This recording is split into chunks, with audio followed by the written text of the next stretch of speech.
ये चेतना ही प्रत्येक की मार्गदर्शक सत्ता है। यही हो रहो। पहली बात, मार्गदर्शक तुम्हारे भीतर है पर तुम उसका उपयोग नहीं करते, और इतने समय से, इतने जन्मों से तुमने उसका उपयोग नहीं किया है कि तुम्हें पता ही नहीं है कि तुम्हारे भीतर कोई विवेक भी है। मैं कास्तानेद की पुस्तक पढ़ रहा था। उसका गुरु डॉन जुआन उसे एक सुंदर सा प्रयोग करने के लिए देता है।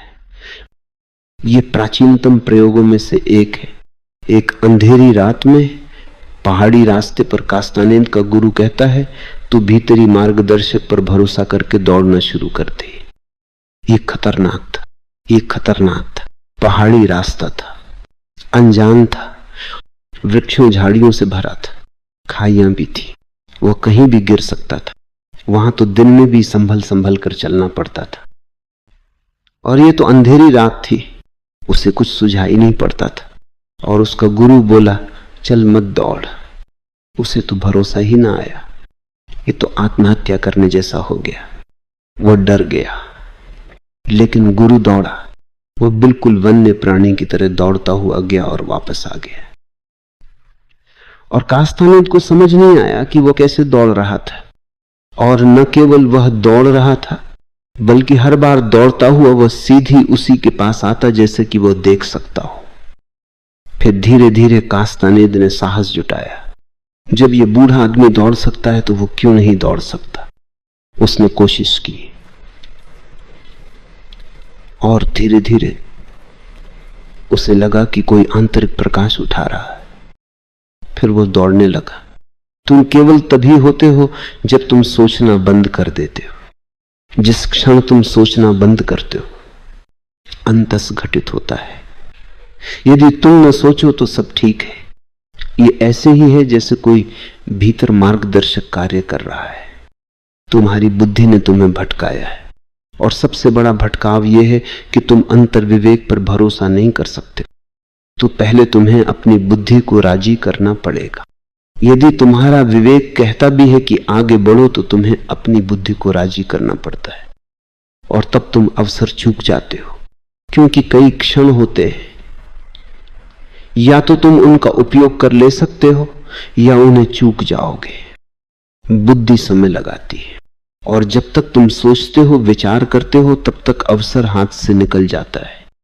जीवन तुम्हारे लिए इंतजार नहीं करेगा, तुम्हें तत्क्षण जीना होता है। तुम्हें योद्धा बनना पड़ता है। जैसे झेल में कहते, क्योंकि जब तुम रणभूमि में तलवार लेकर लड़ रहे हो तो तुम सोचते नहीं, तुम्हें बिना सोचे विचारे लड़ना होता है।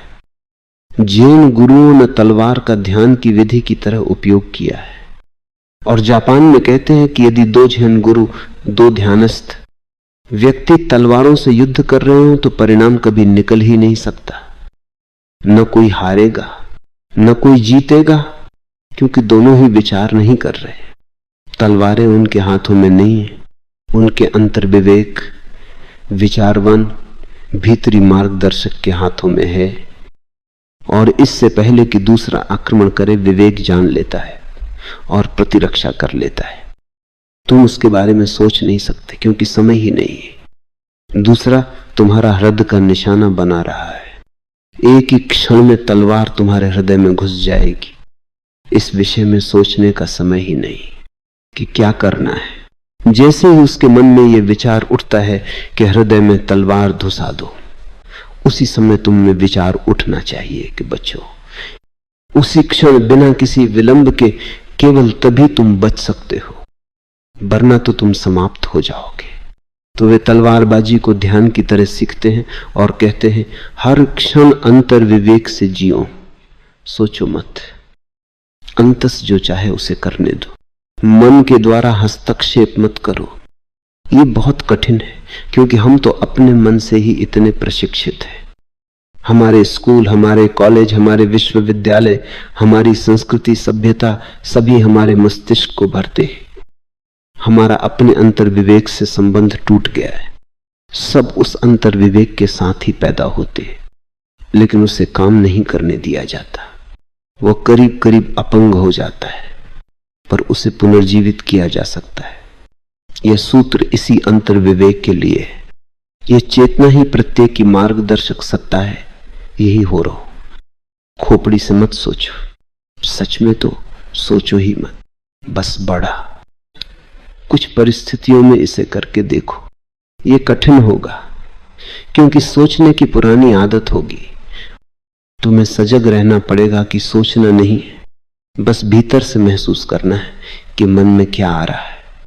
कई बार तुम उलझन में पड़ सकते हो कि यह अंतर विवेक से उठ रहा है या मन की सतह से आ रहा है, लेकिन जल्दी ही तुम्हें अंतर पता लगना शुरू हो जाएगा। जब भी कुछ तुम्हारे भीतर से आता है तो वो तुम्हारी नाभि से ऊपर की ओर उठता है। तुम उसके प्रवाह, उसकी उष्णता को नाभि से ऊपर उठते हुए अनुभव कर सकते हो। जब भी तुम्हारा मन सोचता है तो वो ऊपर ऊपर होता है, सिर में होता है और फिर नीचे उतरता है। तुम्हारा मन सोचता है तो वो ऊपर ऊपर होता है, सिर में होता है और फिर नीचे उतरता है। यदि तुम्हारा मन कुछ सोचता है तो उसे नीचे धक्का देना पड़ता है। यदि तुम्हारा अंतर विवेक कोई निर्णय लेता है तो तुम्हारे भीतर कुछ उठता है, वह तुम्हारे अंतरतम से तुम्हारे मन की ओर आता है।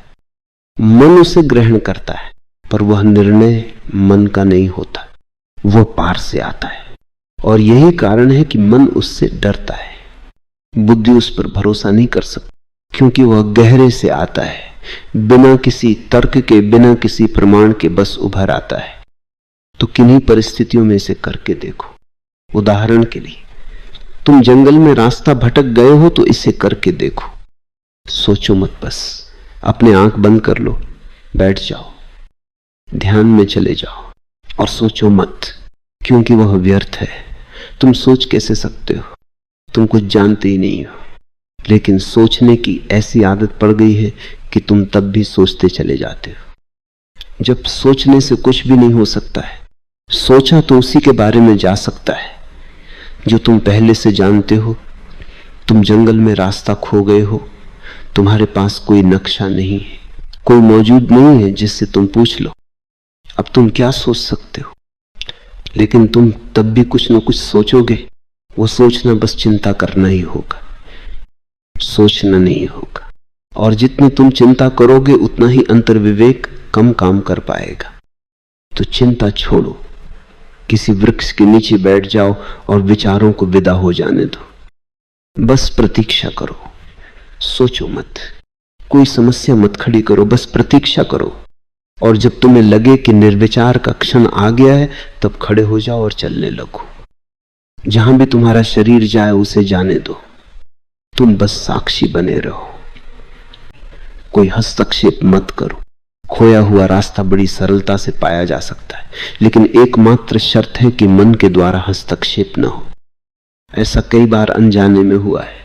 महान वैज्ञानिक कहते हैं कि जब भी कोई बड़ी खोज हुई है मन के द्वारा नहीं हुई, सदा अंतः प्रज्ञा इंट्यूशन के ही कारण हुई है। मैडम क्यूरी गणित की एक समस्या को सुलझाने में लगी हुई थी। जो कुछ भी संभव था उसने सब किया, फिर वह ऊब गई। कई दिन से, हफ्तों से वह उस पर कार्य कर रही थी और कुछ हल नहीं निकल रहा था। वह पागल हुई जा रही थी, हल का कोई उपाय ही नजर नहीं आ रहा था। फिर एक रात थक कर वो लेट गई और सो गई, और रात को सपने में उसका उत्तर एकदम उभर आया। वह उससे इतनी जुड़ी हुई थी कि उसका सपना टूट गया। वह जाग गई, उसी क्षण उसने उत्तर लिख दिया, क्योंकि सपने में ये तो आया नहीं था कि करना कैसे, बस उत्तर सामने आ गया। उसने एक कागज पर उत्तर लिख दिया और फिर सो गई। सुबह वो हैरान हुई, उत्तर बिल्कुल ठीक था, पर वो जानती नहीं थी कि उसे निकाला कैसे गया था। कोई प्रक्रिया, कोई तरीका नहीं दिया हुआ था। फिर उसने प्रक्रिया खोजने की कोशिश की। अब वो आसान बात थी क्योंकि उत्तर हाथ में था और उत्तर लेकर पीछे बढ़ना सरल था। इस सपने के कारण उसने नोबेल पुरस्कार जीता, लेकिन वह सदा ही हैरान रही कि यह हुआ कैसे। जब तुम्हारा मन थक जाता है और आगे नहीं बढ़ सकता तो वह थक कर रुक जाता है। थकने के उस क्षण में अंतर विवेक इशारे दे सकता है, हल दे सकता है, कुंजियों दे सकता है। जिस व्यक्ति को मनुष्य की कोशिश की आंतरिक संरचना की खोज के लिए नोबेल पुरस्कार मिला, उसने भी उसकी संरचना को एक सपने में देखा।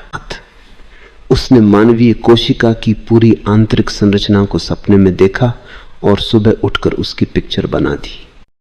उसे खुद भी भरोसा नहीं था कि यह ठीक है, तो उसे कई वर्षों तक उस पर काम करना पड़ा। कई वर्ष उस पर काम करने के बाद वह इस निष्कर्ष पर पहुंचा कि सपना सच्चा था। मैडम क्यूरी के साथ ऐसा हुआ कि जब उसे अंतः प्रज्ञा की इस प्रक्रिया का पता चला तो उसने निश्चय कर लिया कि वह प्रयोग करके देखेगी। एक बार एक समस्या आ गई जिसे वह हल करना चाहती थी, तो उसने सोचा इसके लिए क्यों व्यर्थ ही चिंता करूं और श्रम करूं, बस सो जाती हूं। वो मजे से सो गई, पर कोई हल नहीं आया, तो वह थोड़ी परेशान हुई। कई बार उसने कोशिश की, जब भी कोई समस्या आती तो वह सो जाती, लेकिन कोई हल ना निकलता। पहले बुद्धि को पूरी तरह से थकाना होता है, तभी हल आता है। खोपड़ी को पूरी तरह से थका देना होता है, नहीं तो वो स्वप्न में भी चलती रहती है। तो अब वैज्ञानिक कहते हैं कि सभी बड़ी खोजें अंतःप्रज्ञा से आती है, बौद्धिक नहीं होती। भीतर मार्गदर्शक का यही अर्थ है। ये चेतना ही प्रत्येक की मार्गदर्शक सत्ता है। यही हो रहो, मस्तिष्क को छोड़ दो और इस अंत प्रज्ञा में उतर जाओ। पुराने शास्त्र कहते हैं कि बाह्य गुरु केवल तुम्हें भीतर के गुरु से मिलवाने में मदद कर सकता है, बस इतना ही। एक बार बाह्य गुरु तुम्हें भीतरी गुरु से मिलवा दे तो उसका काम समाप्त हो जाता है। गुरु के द्वारा तुम सत्य तक नहीं पहुंच सकते, गुरु के द्वारा तुम बस भीतर के गुरु तक पहुंच सकते हो, और तब वह भीतर का गुरु तुम्हें सत्य तक ले जाएगा। बाह्य गुरु तो बस एक प्रतिनिधि है, एक विकल्प है। उसने अपना भीतरी मार्गदर्शक खोज लिया है और वह तुम्हारे मार्गदर्शक को देख सकता है, क्योंकि वे दोनों एक ही तल पर है, एक ही लय में, एक ही आयाम में। यदि मैंने अपना अंतर्विवेक खोज लिया है तो मैं तुम में झांक कर तुम्हारे अंतर्विवेक को महसूस कर सकता हूं, और यदि मैं वास्तव में तुम्हारा पथ प्रदर्शक हूं तो मेरा सारा सहयोग तुम्हें तुम्हारे अंतर्विवेक तक पहुंचाने के लिए होगा। एक बार तुम्हारा अपने अंतर्विवेक से संबंध बन जाए तो मेरी कोई जरूरत नहीं, अब तुम अकेले चल सकते हो। तो गुरु बस इतना ही कर सकता है कि वह तुम्हें खोपड़ी से नाभि पर ढकेल दे, तुम्हारी तार्किक बुद्धि से तुम्हें आस्थावान मार्गदर्शक की ओर धक्का दे दे। और ऐसा केवल मनुष्यों में नहीं है, ऐसा पशु पक्षियों वृक्षों सबके साथ होता है। सब में अंत प्रज्ञा होती है। और अब तो कई नई बातें पता चली हैं जो बहुत रहस्यमय है। बहुत सी घटनाएं हैं। उदाहरण के लिए एक मादा मछली अंडे देते ही मर जाती है। पिता अंडों को सेता है और फिर वो भी मर जाता है। अंडे बिना माता पिता के रहते हैं। वे परिपक्व हो जाते हैं, नई मछलियां पैदा हो जाती हैं। ये मछलियां अपने माता पिता के बारे में कुछ भी नहीं जानती, उन्हें नहीं पता होता कि वे कहां से आई थी। लेकिन ये मछलियां समुद्र के किसी भी हिस्से में हो, वे अंडे देने उसी जगह पहुंच जाएंगी जहां उनके माता पिता अंडे देने आए थे। वे स्रोत पर लौट जाएंगी। ऐसा बार बार होता रहा है। और जब भी उन्हें अंडे देने होंगे वे इसी किनारे पर लौट आएंगी, अंडे देंगी और मर जाएंगी। तो मां बाप और बच्चों के बीच कोई संपर्क नहीं, पर किसी तरह बच्चे जानते हैं कि उन्हें कहां जाना है और वे कभी चूकते नहीं। और तुम उन्हें भटका नहीं सकते, ऐसा करने की कोशिश की गई, लेकिन तुम उन्हें भटका नहीं सकते, वे स्रोत पर लौट ही जाएंगे। कोई अंतर प्रेरणा काम कर रही है। सोवियत रूस में बिल्लियों, चूहों और छोटे जानवरों के साथ प्रयोग करते रहे। एक बिल्ली को उसके बच्चे से अलग कर लिया गया और बच्चों को समुद्र में गहरे ले जाया गया। उसे पता नहीं लग सकता था कि उसके साथ क्या हो रहा है। हर तरह के वैज्ञानिक यंत्र बिल्ली के साथ लगा दिए गए ताकि ये पता चल सके कि बिल्ली के मन में और हृदय में क्या चल रहा है। फिर उसके बच्चे को मारा गया। गहरे समुद्र में एकदम से मां को पता चल गया। उसका रक्तचाप बदल गया। वह चिंतित हो गई। उसके दिल की धड़कन बढ़ गई जैसे ही बच्चे को मारा गया। और वैज्ञानिक यंत्रों ने बताया कि उसे बड़ी पीड़ा हुई। फिर कुछ समय बाद सब सामान्य हो गया। फिर दूसरा बच्चा मारा गया। फिर परिवर्तन हुआ और तीसरे बच्चे के साथ भी ऐसा ही हुआ। हर बार बिल्कुल उसी समय ही ऐसा हुआ। क्या हो रहा था?